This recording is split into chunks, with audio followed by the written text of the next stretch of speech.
गोष्ट व्हायला हरकत नाही।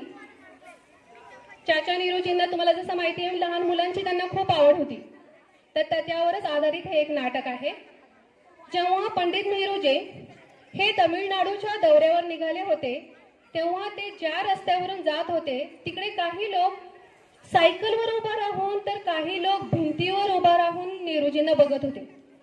आता प्रधानमंत्री म्हटल्यानंतर त्यांची झलक बघण्यासाठी तर सगळेच उत्सुक असणार। आपल्यालाही मोदीजी जर आले आपल्याकडे तर मला नाही वाटत कुणी एका जागी बसून असेल।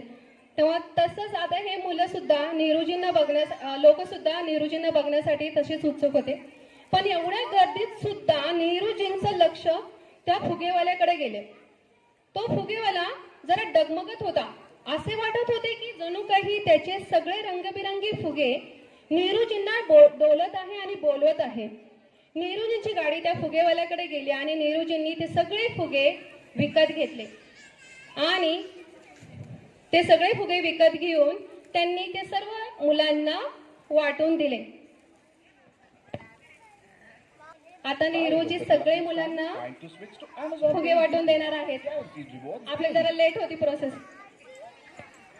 आणि ते फुगे बघितल्यानंतर सगळे मुले एवढे खुश झाले की तेव्हापासून चाचा नेहरू असे बोलू लागले आणि तेव्हापासून चाचा नेहरूजी पंडित जवाहरलाल नेहरू यांचं नाव चाचा नेहरूजी पडले।